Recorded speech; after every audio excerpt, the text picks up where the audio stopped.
Assalamu alaikum my dear students, welcome back. This is Amjad Sadiq here.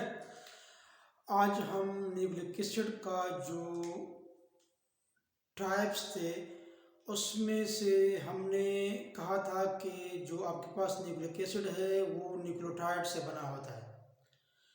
Nucleotide nucleic acid का means DNA और RNA का एक basic unit है।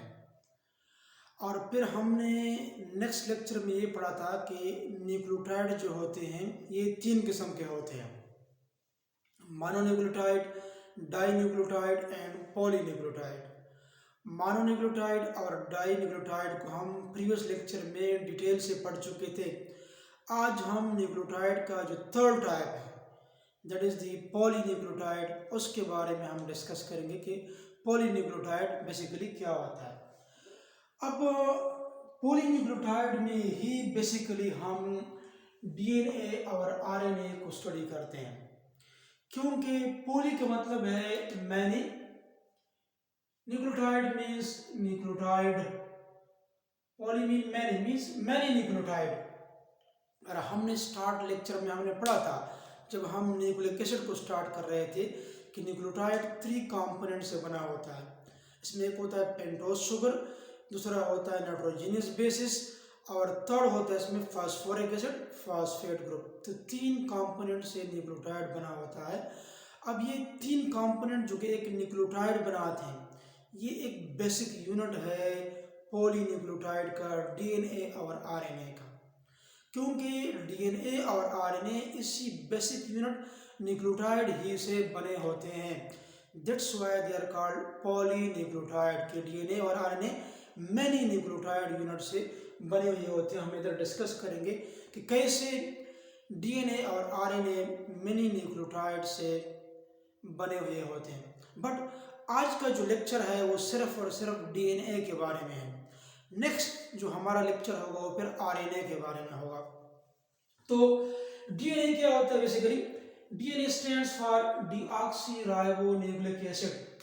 Deoxy, जिस तरह कि हमने प्रीवियस लेक्चर में पढ़ा था कि डीएनए के न्यूक्लियोटाइड में जो पेंटोज शुगर होता है वो डीऑक्सी राइबोज शुगर होता है, और उसके उसी डीऑक्सी राइबोज शुगर जो कि एक पेंटोज शुगर है उसके कार्बन नंबर 2 पर एक ऑक्सीजन मिसिंग होता है, जो हम ऑलरेडी प्रीवियस लेक्चर में डिस्कस कर चुके हैं। अगर आपने नया मेरा ये लेक्चर जो है स्टार्ट किया हो, अभी अभी आप लोगों ने मेरे चैनल को ज्वाइन किया हो, तो आप प्लीज़ उस लेक्चर की तरफ चले जाएं, प्रीवियस लेक्चर की तरफ। डीएनए का या न्यूक्लिक एसिड का जो इंट्रोडक्शन है, न्यूक्लिक एसिड इंट्रोडक्शन, उधर चले जाएं तो आपको समझ आ जाएगी कि राइबोज शुगर और डीऑक्सी राइबोज शुगर में क्या फ़र्क होता है। तो basically DNA deoxy ribo nucleic acid है, इसके कार्बन नंबर 2 पर राइबोज के जो पेंटोज शुगर है उसके कार्बन नंबर 2 पर एक ऑक्सीजन मिसिंग होता है, that's why they are called deoxyribose. अब मैं बताऊं कि अगर डीएनए को आप देखें, डीएनए में basically 4 different types of nucleotide होते हैं, 4 डिफरेंट टाइप्स ऑफ न्यूक्लियोटाइड। इसमें हम कहते हैं कि एक होता है एडेनिन डीऑक्सी राइबो न्यूक्लियोटाइड, दूसरा होता है गुआनिन डीऑक्सी राइबो न्यूक्लियोटाइड, तीसरा होता है साइटोसिन डीऑक्सी राइबो न्यूक्लियोटाइड, चौथा होता है थायमीन डीऑक्सी राइबो न्यूक्लियोटाइड। और एक जो डीऑक्सी न्यूक्लियोटाइड होता है, एक जो न्यूक्लियोटाइड होता है इसका, जिसको हम डीऑक्सी राइबो न्यूक्लियोटाइड कहते हैं, ये बेसिकली पेंटोज शुगर पर मुश्तमिल होता है, बट इसमें जो पेंटोज शुगर होता है वो डीऑक्सी राइबोज शुगर होता है। दूसरा इसमें नाइट्रोजनस बेसिस होते हैं, और थर्ड इसमें फास्फोरिक एसिड H3PO4 या सैम्पली हम कहते हैं फास्फेट ग्रुप या PO4 हम कहते हैं। तो उन 3 चीज़ों से बना होता है। फर्क सिर्फ ये है कि डीएनए में डीऑक्सी राइबोज शुगर है, आरएनए में राइबोज शुगर होता है। अब इसमें जो स्पेशली जो इसके डीऑक्सी राइबो न्यूक्लियोटाइड में जो एक बेसिक एलिमेंट है, कंपोनेंट है, वो फास्फोरिक एसिड है। इसको हम फास्फेट ग्रुप भी इस तरीके से भी हम इसको लिखते हैं। अब इसको हम नाम देते हैं फास्फोरिक एसिड। अब इसको एसिड का नाम क्यों दिया गया? अब इसको तो हम इस तरह भी लिखते हैं कि for example P double bond oxygen, जिस तरह के प्रीवियस लेक्चर में हमने उसको इस तरीके से लिखा है OH OH OH H3PO4, but ये इसी हाइड्रोजन को लॉस कर सकते हैं। देखिए हाइड्रोजन जो होता है इसका, ये हाइड्रोजन, इसको ये लॉस कर सकते हैं। इधर मैंने डिटेल लिखा भी, इस पर नेगेटिव चार्ज आ जाता है। अब देखिए इधर मैंने लिखा है कि the negative charge indicate that it has lost hydrogen. जब इस पर नेगेटिव चार्ज आ जाता है इसका मतलब ये कि इसने हाइड्रोजन को लॉस्ट किया है, because acid has the property to lost hydrogen in the form of proton. Proton की शक्ल में एसिड जो होते हैं वो हाइड्रोजन को लॉस कर देते हैं। That's why it is called nucleic acid. So because of this acidic nature of phosphate group, the nucleic acid is given the name nucleic acid। कोई आपसे पूछे कि न्यूक्लिक एसिड को न्यूक्लिक एसिड क्यों कहते हैं? क्योंकि इसमें एसिडिक प्रॉपर्टी है कि ये हाइड्रोजन को लॉस करते हैं और इस पर नेगेटिव चार्ज आ जाता है। That's why that is called nucleic acid. एक और चीज़ भी ध्यान में रखें कि डीएनए और आरएनए दोनों पर नेगेटिव चार्ज होता है। अगर कोई आपसे पूछे कि डीएनए और आरएनए पर नेगेटिव चार्ज क्यों है, so because of phosphate group, because of phosphate group at is DNA और आरएनए इज नेगेटिवली चार्ज। तो ये एमसीक्यूज पॉइंट ऑफ व्यू से चीजें इंपॉर्टेंट है। अब डीएनए को सबसे पहले James Watson, Francis Crick, Maurice Wilkins jointly received the Nobel Prize in Physiology or Medicine for their explanation of DNA model in 1953। Basically DNA का जो मॉडल है, जो आप लोगों ने सुना होगा कि Watson and Crick model of DNA, आप लोगों ने ये नाम बार बार सुना होगा, केमिस्ट्री में सुना होगा कि डीएनए को सबसे पहले इसका मॉडल किसने पेश किया था? वाटसन एंड क्रिक ने। कब पेश किया था? 1953 में। सबसे पहले बेसिकली वाटसन एंड क्रिक ने 1953 में क्या किया था? डीएनए का मॉडल पेश किया था, जिसके नतीजे में उसको नोबेल प्राइज भी मिला था। तो अभी Watson and Crick model of DNA के मेन पॉइंट्स क्या है? उन्होंने क्या कहा था वाटसन और क्रिक ने डीएनए के बारे में? तो उन्होंने कहा था कि डीएनए क्या है? डबल हेलिकल स्ट्रक्चर है। ये दो हेलिक्स से बना होता है, सैंपल इस तरीके से देखिए, ये दो हेलिकल स्ट्रक्चर से इस तरीके से बना होता है। देखिए अगर मैं आपको सैंपल इधर ड्रा करूं तो ये दो स्ट्रैंड्स हैं, दो स्ट्रैंड से डीएनए बना होता है। जो सैंपल हम ड्रा करते हैं क्लास 9th 8th में 10th में सैंपल डायग्राम ड्रा करते हैं डीएनए का। इसके अलावा these two strands are antiparallel, one is 5 to 3 end and other is 3 to 5 end। इसमें एक जो होता है, फॉर एग्जांपल इधर मैंने ड्रा भी किया है, ये एक स्ट्रैंड है फॉर एग्जांपल, इस पर मैंने एक एरो का निशान भी ड्रा किया है। इधर मैंने नाम दिया कि 5 प्राइम, ये 5 एंड है, 3 प्राइम, 5 to 3 डायरेक्शन। अब ये 5, ये स्ट्रैंड जो आपके पास है बेसिकली ये 5 to 3 डायरेक्शन में है। या अगर इधर मैं इधर इसका नाम, ये भी आपके पास एक डीएनए का स्ट्रक्चर है, ये 5 प्राइम है, ये 3 प्राइम है, ठीक है। प्राइम का लफ्ज बेसिकली हम ऐड करते हैं कि ये कंटिन्यूएशन चेंज है। इधर इधर इधर नेगेटिव चार्ज होता है ऊपर, इधर भी नेगेटिव चार्ज होता है, तो ये आगे ये जो स्ट्रैंड होता है ये एक्सटेंड होता है, एक्सटेंड हो सकता है इसी कार्बन नंबर 3 पर, इधर कार्बन नंबर 5 पर। तो इसी वजह से हम इसको 5 और 3, 5 to 3 एंड कहते हैं। क्योंकि अगर आप टॉप वाला पेंटोज शुगर जो कि डीऑक्सीराइबोज शुगर है, कार्बन नंबर 2 में यहाँ इधर ऑक्सीजन नहीं है, इधर तो नॉर्मली OH होता है, बट इसके पेंटोज शुगर में सारों में HH है, HH क्योंकि एक डीऑक्सीराइबोज शुगर है, इसमें कार्बन नंबर 2 पर एक ऑक्सीजन मिसिंग होता है। अब ये भी पेंटोज शुगर है, ये भी पेंटोज शुगर है। इधर अगर आप देखें इसका जो लास्ट एंड है 5 कार्बन है लास्ट वाला, इसका जो लास्ट कार्बन है इसी पेंटोज शुगर का वो 3 एंड है। इधर ये जो कार्बन है आपके पास ये कार्बन में, ये कार्बन नंबर 3 है, मैंने नंबरिंग दिया है। तो ऊपर से 3 है, नीचे से ऊपर से 5 है, 5 कार्बन, नीचे से 3 कार्बन है, तो ये चेंज 3 कार्बन के साथ एक्सटेंड होता है, ये चेन 5 कार्बन के साथ एक्सटेंड होता है, दैट्स वाई 5 2 3 एंड इधर क्या, ये 3 एंड के साथ फास्फेट ग्रुप अटैच है। या आप कहेंगे इधर जो फास्फेट ग्रुप है ये कार्बन नंबर 5 के साथ अटैच है, तो ये 5 एंड हो गया। इधर जो फास्फेट ग्रुप है ये कार्बन नंबर 3 के साथ अटैच है, तो ये 3 एंड हो गया, तो ये 5 to 3 एंड। और जो दूसरा है 3 to 5, इसका जो ये दूसरा जो पैरेलल जो इसका दूसरा स्ट्रैंड होता है जो कि सीढ़ी की तरह होते हैं, हेलिकल स्ट्रक्चर होता है, तो ये इसका दूसरा स्ट्रैंड ये उल्टा होता है, जिसको हम कहते हैं इसका एंटी पैरेलल। एंटी है तो पैरेलल, बट एंटी पैरेलल में एक स्ट्रैंड जो होता है इसका ये वाला इस तरह उल्टा होता है। तो दैट्स वाई कि ये वाला जो डायरेक्शन है आपके पास ये फिर नीचे से 5 to 3 एंड है। मतलब अगर आप इसको देखें तो इसी ये तो डीऑक्सीराइबोस शुगर है जो कि एक पेंटोस शुगर है, ये तो उल्टा है, ऑक्सीजन इसमें नीचे है, इसमें ऑक्सीजन ऊपर है, इसमें कार्बन नंबर 3 इधर है, इसमें कार्बन नंबर 3 इधर है, क्योंकि हम इधर से काउंटिंग करते हैं 1 2 3 4 5, तो ये कार्बन नंबर 3 है, तो कार्बन नंबर 3 टॉप पर है, उधर फास्फेट ग्रुप अटैच है, तो ये 3 प्राइम हो गया, 3 एंड हो गया। निचला वाला जो डीऑक्सीराइबोस और पेंटोस शुगर है इसका कार्बन नंबर 5 नीचे है, इसके साथ फास्फेट ग्रुप जो है नीचे क्या है अटैच है, और इस पर नेगेटिव चार्ज है, ये प्राइम को इंडिकेट कर रहा है, मींस ये नीचे एक्सटेंड हो सकता है। तो ये एंटी पैरेलल होते हैं डीएनए के दोनों जो हेलिकल स्ट्रैंड्स होते हैं जो कि स्पाइरल शेप होते हैं, एक सीढ़ी की तरह होते हैं, तो ये इस तरह होते हैं। इसके अलावा इसमें जो बैकबोन है बेसिकली वो क्या है, शुगर एंड फास्फेट। अगर आप देखिए ये शुगर है, ये फास्फेट है, शुगर है फास्फेट है, शुगर है फास्फेट है, तो इसके बैकबोन्स हैं।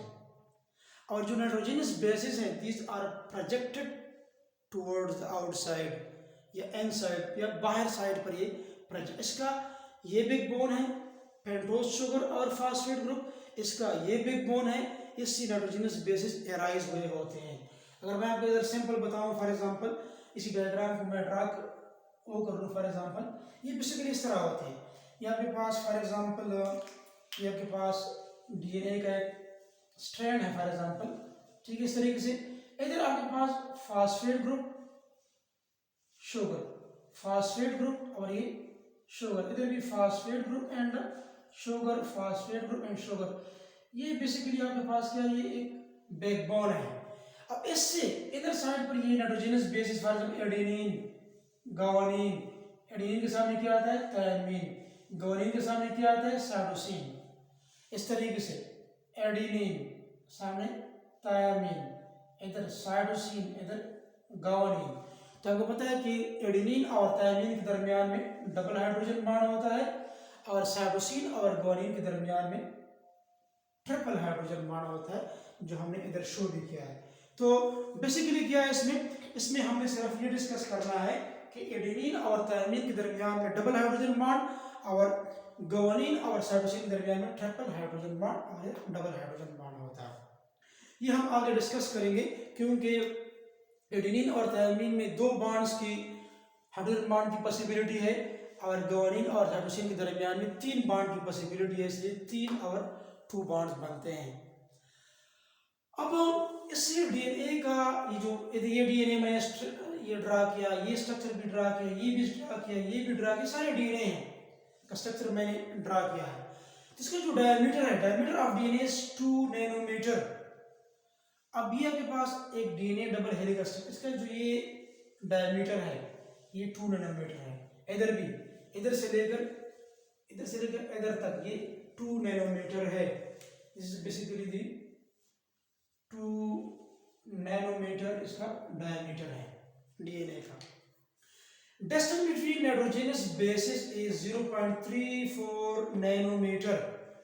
अब देखिए ये बेस पेयर्स को रिप्रेजेंट कर रहे हैं, एडेनिन है, ग्वानिन है, साइटोसिन है, ग्वानिन है, तो इसके ये एक पेयर है, ये एक पेयर, इसके दरमियान में डिस्टेंस है, ये क्या है बेसिकली नाइट्रोजनस बेस के दरमियान में डिस्टेंस है, this distance is 0.34 nanometre. Means कि ये भी एक बेस पेयर है, ये भी एक बेस पेयर है। इधर ये जो डिस्टेंस है 2 नाइट्रोजनस बेस के दरमियान में ये कितना होता है 0.34 नैनोमीटर। इधर भी मैंने आपको इधर ड्रा किया है। इसके अलावा जो ईच टर्न ऑफ डीएनए है that is 3.4 to 3.4 nanometre each turn. अब देखिए फॉर एग्जाम्पल आपके पास ये हेलिकल स्ट्रक्चर मैंने ड्रा किया है। अब इधर से लेकर इधर फॉर एग्जाम्पल इधर से लेकर अब ये जो आपके पास एक कंप्लीट टर्न है, इधर से देखिए इस तरीके से ये एक टर्न हो गया, मीन्स इधर एक इधर से एक टर्न हो गया। ये जो एक टर्न है वन कंप्लीट टर्न ये 34 एंगस्ट्रॉम या हम कह सकते हैं कि नैनोमीटर में each turn of DNA is 3.4 nanometre या 40 एंगस्ट्रॉम भी आप कह सकते हैं। ये एक टर्न है। इसी टर्न में अगर आप देखें इसमें आपके पास दो ग्रू नजर आते हैं, इधर भी मैंने बताए हैं। देखिए ये माइनर ग्रू है, ये थोड़ा सा शेलो डिप्रेस्ड एरिया है जो कम गहरा है, ये वाला ये कम गहरा नजर आ रहा है, ये ग्रू इसको हम कहते हैं माइनर ग्रू। और ये जो आपके पास नजर आ रहा है ये डीप ग्रू है, ये काफी नीचे है, ये बड़ा भी है नीचे भी है, इसको हम कहते हैं मेजर ग्रू। तो डीएनए पर माइनर ग्रू भी पाए जाते हैं और ये मेजर ग्रू, इस तरीके से ये माइनर ग्रू और ये मेजर ग्रू, ठीक है। इस साइड पर आप देखिए ये माइनर ग्रू और ये मेजर ग्रू। मेजर ग्रू ज्यादा डिप्रेस्ड होता है, माइनर ग्रू कम डिप्रेस्ड होता है, मीन शेलो होता है, कम गहरा होता है। तो इस नॉर्मली एक टर्न में आपके पास एक मेजर ग्रू आता है और एक माइनर ग्रू आता है। ये भी आपके पास देखिए, ये भी आपके पास क्या है, स्पेशली ये आपके पास एक टर्न है, इसमें माइनर ग्रू भी आ रहा है, इसमें मेजर ग्रू भी आ रहा है। तो एक टर्न में नॉर्मली आपके पास एक मेजर और एक नॉर्मल ग्रू आते हैं। और ये जो एक टर्न है ये 3.4 नैनोमीटर होता है, इसमें 10 बेस पेयर होते हैं, 10 बेस पेयर, मतलब इसके अंदर जो नाइट्रोजनस बेसिस है उसका एक पेयर एक दूसरा पेयर 2 3 4 इस तरीके से आपके पास 10 बेस पेयर्स होते हैं ईच टर्न ऑफ डीएनए में। एमसीक्यूज पॉइंट ऑफ व्यू से ये बहुत ज़्यादा इंपॉर्टेंट है ये चीज़ें जो मैं आपको डिस्कस कर रहा हूँ। इसके अलावा अगर मैं आपको बताऊं कि इसमें जो ये सीक्वेंस है, sequence of nucleotide are different and different DNA types. इसका मतलब ये हो गया कि वन टाइप ऑफ डीएनए में जो सीक्वेंस ऑफ न्यूक्लियोटाइड होते हैं वो दूसरे टाइप ऑफ डीएनए के न्यूक्लियोटाइड से मुख्तलिफ होते हैं। मतलब एक ऑर्गेनिज्म में for example adenine guanine thymine cytosine adenine guanine इस तरीके से, दूसरे में है cytosine thymine adenine guanine, cytosine thymine adenine guanine. तो एक टाइप ऑफ डीएनए, एक ऑर्गेनिज्म का डीएनए दूसरे ऑर्गेनिज्म के डीएनए से क्या होता है, उसका सीक्वेंस जो होता है वो क्या होता है, मुख्तलिफ होता है। बाकी यही चीज़ें होती है, ये चीज़ें रिपीट होती है, बट ये क्या होते हैं, ये बहुत ज़्यादा होते हैं और इसके अंदर बहुत ज़्यादा इंफॉर्मेशन होते हैं। डीएनए में बहुत ज़्यादा इंफॉर्मेशन होते हैं।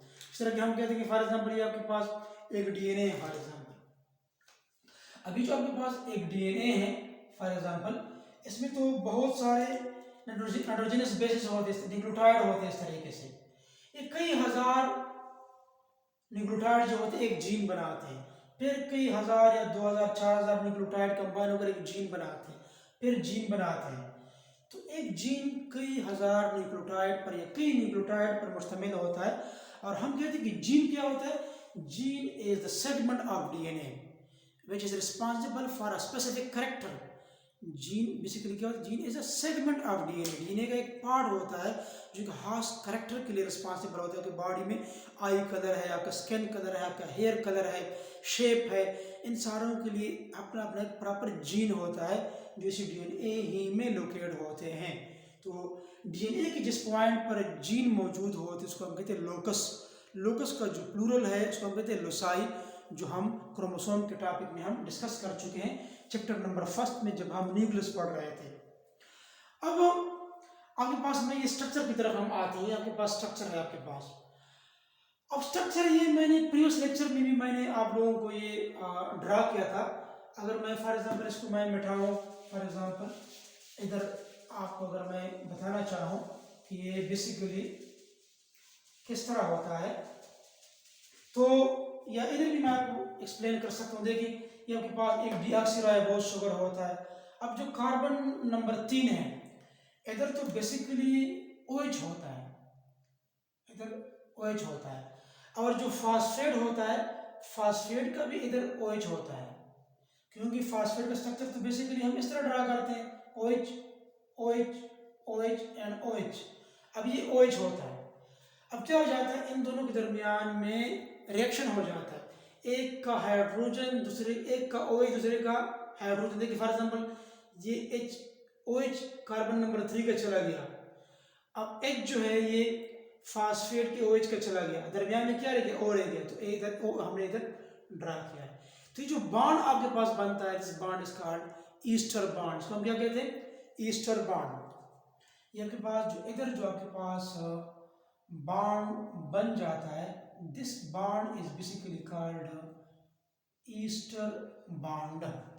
अब इस साइड से भी ये डीऑक्सीराइबोस शुगर है, इधर CH2 कार्बन नंबर 5 है, ये इधर भी तो CH2OH होता है बेसिकली, और ये P के साथ इधर भी इस साइड पे क्या होता है, ये OH है, तो इधर इस साइड से भी OH होता है इधर, तो क्या हो जाता है, इसी P का जो OH होता है या इसका जो स्पेशली कार्बन नंबर 5 का जो OH होता है, ये OH और इसका हाइड्रोजन ये आपस में रिएक्ट करके वाटर की मॉलिक्यूल की शक्ल में बाहर हो जाता है, और O जो होता है दरमियान में रह जाता है।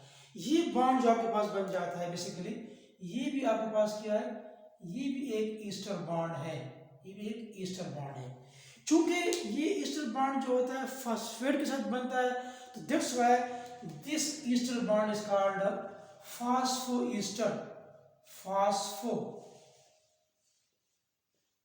फास्फोईस्टर। और चूंकि दो बॉन्ड बनते हैं, तो हम कह सकते हैं कि फास्फो डाईईस्टर बॉन्ड, फास्फो डाईईस्टर, एक बॉन्ड इधर बनता है एक इधर बनता है, तो फास्फो डाईईस्टर बॉन्ड के नतीजे में ये फास्फेट ग्रुप जो होता है, ये दो पेंटोस शुगर को आपस में अटैच किए हुए रखते हैं। अब ये अगर आप देखें तो इसमें ये जो फास्फेट ग्रुप है, फॉर एग्जाम्पल ये आपके पास सेंटर में आपके पास फॉर एग्जाम्पल ये फास्फेट ग्रुप है, तो हम पहले डिस्कस कर चुके हैं फास्फोडाइस्टर बॉन्ड के बारे में। ये आपके पास ये फास्फेट ग्रुप है फॉर एग्जाम्पल, ठीक है, PO4। अब इसका पेंटोस शुगर का, डीऑक्सीराइबोस शुगर का जो फ्रंट साइड है कार्बन नंबर 3, तो फ्रंट साइड से ये कार्बन नंबर 3 के साथ अटैच है फास्फेट ग्रुप। दूसरे पेंटोस शुगर का, डीऑक्सीराइबोस शुगर का बैक साइड जो कार्बन नंबर 5 है, इसके साथ ये फास्फेट ग्रुप अटैच है। तो फास्फेट जब भी आपके पास पॉलीन्यूक्लियोटाइड चेन बनता है, इसमें क्या होता है, फास्फेट ग्रुप फ्रंट साइड से कार्बन नंबर 3 के साथ, बैक साइड से कार्बन नंबर 5 के साथ, इस तरीके से भी फास्फोडाइस्टर बॉन्ड है। फिर इसका जो उल्टा स्ट्रैंड होता है, इसमें भी इस तरीके से बॉन्ड बनते हैं। इस तरीके से आपके पास एक पॉलीन्यूक्लियोटाइड चेन बन जाता है। DNA और RNA दोनों पॉलीन्यूक्लियोटाइड चेन है। अब देखें इसमें अगर आप देखें, मैंने कहा था कि ये तो DNA का स्ट्रक्चर है, मैंने आप लोगों को बताया था कि ये इसका जो बेसिक यूनिट है वो न्यूक्लियोटाइड है, और मैंने बताया था कि न्यूक्लियोटाइड 3 कंपोनेंट से बना होता है। वो 3 कंपोनेंट्स कौन कौन से होते हैं, मैंने बताया था, एक इसमें नाइट्रोजनस बेस है, एक इसमें पेंटोस शुगर है, एक इसमें फास्फेट ग्रुप है। तो ये 3 जो आपके पास नजर आ रहे हैं, ये एक न्यूक्लियोटाइड है, ये दूसरा न्यूक्लियोटाइड है, ये तीसरा न्यूक्लियोटाइड है। इस तरीके से और भी बहुत सारे न्यूक्लियोटाइड होते हैं। इस तरीके से मैनी न्यूक्लियोटाइड चेन आपस में कंबाइन हो जाते हैं और क्या बनाते हैं, आपके पास DNA का चेन बनाते हैं। RNA का भी, DNA का भी। DNA डबल स्ट्रैंडेड होता है, RNA सिंगल स्ट्रैंडेड होता है, जो हम नेक्स्ट लेक्चर में इंशाल्लाह हम डिस्कस करेंगे। अब अगर आप देखें तो ये तो एक स्ट्रैंड हो गया, और हमेशा पेंटोस शुगर का जो कार्बन नंबर 1 है, इसके साथ नाइट्रोजनस बेस अटैच होगा, जो कि इधर एडेनिन है। इधर भी देखिए ये पेंटोस शुगर है, डीऑक्सीराइबोस शुगर, कार्बन नंबर 1 के साथ जो मैंने इधर ग्रीन में शो किया है, नाइट्रोजनस बेस गुआनिन अटैच है। इधर भी पेंटोस शुगर के कार्बन नंबर 1 के साथ नाइट्रोजनस बेस थायमीन अटैच है। तो आपको पता है कि DNA में आपके पास थायमीन होता है, और RNA में थायमीन नहीं होता, थायमीन की जगह पर फिर यूरासिल होता है। तो इस तरीके से डीएनए में भी आपके पास थायमीन होता है, यूरासिल नहीं होता। तो डीएनए में यूरासिल जो होता है ये नहीं होता। अब इसमें अगर आप देखें एडेनिन और थायमीन के दरमियान में डबल हाइड्रोजन बॉन्ड है, और जो गुआनिन और साइटोसिन इसमें ट्रिपल हाइड्रोजन बॉन्ड है। तो बेसिकली इधर डबल बॉन्ड हाइड्रोजन बॉन्ड तो आपको पता है, बेसिकली हाइड्रोजन बॉन्ड क्या होता है, जब हाइड्रोजन एक मोस्ट इलेक्ट्रोनेगेटिव एलिमेंट के साथ जो इसका फोर्स ऑफ इंटरेक्शन होता है उसको हम कहते हैं हाइड्रोजन बॉन्ड। तो ये क्या होता है, इसी जो आपके पास जो एडेनिन है इसका हाइड्रोजन और नाइट्रोजन इसके जो ऑक्सीजन और हाइड्रोजन होते हैं उसको बॉन्ड बनाते हैं। इस तरह जो इधर आपके पास दो बॉन्ड की पॉसिबिलिटी है एडेनिन और थायमीन में, इधर गुआनिन और साइटोसिन में 3 हाइड्रोजन बॉन्ड की पॉसिबिलिटी है, इसलिए 3 हाइड्रोजन बॉन्ड बनते हैं। तो ये बेसिकली अगर आप देखें ये आपके पास जो एडेनिन और गुआनिन है ये आपके पास प्यूरिन्स है, जो थायमीन और साइटोसिन है ये आपके पास क्या है, आपके पास ये पैरामिडीन्स है। तो आपके पास बेसिकली जो बॉन्ड बनता है ये आपके पास प्यूरिन्स और पैरामिडीन्स या पैरामिडीन्स और प्यूरिन्स के दरमियान में बनता है, जो हम प्रीवियस लेक्चर में हम डिटेल से हम पढ़ चुके हैं। तो इस तरीके से ये डबल और हाइड्रोजन बॉन्ड के नतीजे में ये डीएनए का स्ट्रक्चर बनाते हैं। अब मैं आपको ये थोड़ा सा आगे आपको ये डबल और ट्रिपल बॉन्ड जो है मैं आपको दिखाता हूँ कि डबल और हाइड्रोजन बॉन्ड जो होती है बेसिकली किस तरह होते हैं। तो ये आपके पास देखें, ये डायग्राम में अगर आप देखें आपके पास मैंने शो किए हैं कि ये आपके पास डबल और ट्रिपल बॉन्ड जो है आपको मैंने शो किए हैं। अब अगर आप देखें तो इसमें आपको जो ये डायग्राम नज़र आ रहा है आपको एडेनिन और थायमीन के दरमियान में देखें, इधर एडेनिन का जो हाइड्रोजन है अमीनो ग्रुप का हाइड्रोजन, थायमीन का जो ये कार्बन डबल बॉन्ड ऑक्सीजन है ये हाइड्रोजन बॉन्ड बनाता है। दूसरा जो बॉन्ड बनता है इसमें ये जो एडेनिन का जो नाइट्रोजन है और इस तरह थायमीन का जो आपके पास हाइड्रोजन है ये डबल बॉन्ड बनाता है। तो एडेनिन और जो थायमीन है जो मैंने इधर ड्रा किए हैं इसमें ये 2 हाइड्रोजन बॉन्ड बनते हैं। फिर जो आपके पास गुआनिन और साइटोसिन है, ये आपके पास गुआनिन है ये साइटोसिन है। अब इधर ऑक्सीजन और साइटोसिन का जो अमीनो ग्रुप का हाइड्रोजन है ये एक हाइड्रोजन बॉन्ड बनाता है। दूसरा बॉन्ड इसी नाइट्रोजन का जो हाइड्रोजन है और ये जो नाइट्रोजन है इधर भी डबल बॉन्ड बनता है।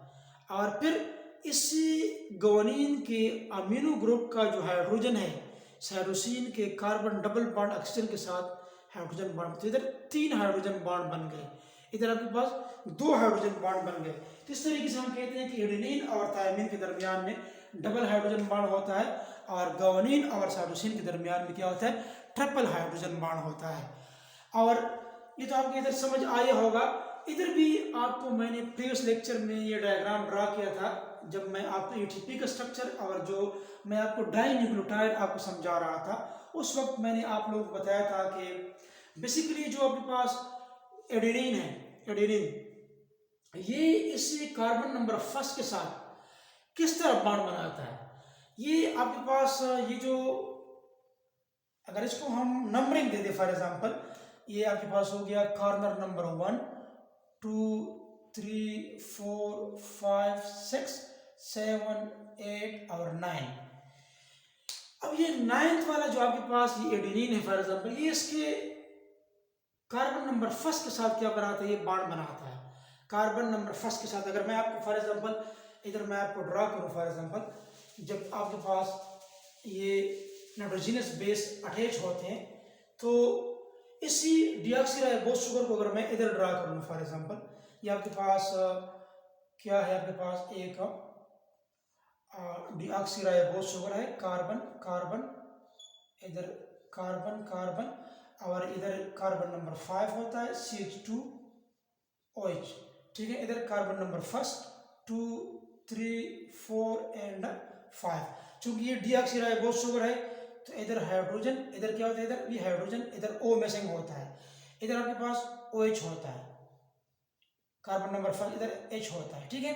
तो किस तरह ये एडेनिन जो होता है इसी डीऑक्सीराइबोस शुगर के साथ ये अटैच हुआ होता है। इसका नाइट्रोजन जो कार्बन नंबर 9 है एडेनिन का, इसका जो ये हाइड्रोजन है, और जो आपके पास डीऑक्सीराइबोज शुगर के कार्बन नंबर फर्स्ट का OH, ये दोनों आपस में क्या हो जाते हैं, आपस में मिल जाते हैं, ठीक है। इधर ये वाटर मॉलिक्यूल की शक्ल में ये कंडेंसेशन रिएक्शन हो जाता है, ये इधर से निकल जाते हैं आपके पास, और ये जो आपके पास कार्बन है ये डायरेक्टली इसी नाइट्रोजन के साथ इस तरीके से अटैच हो जाता है।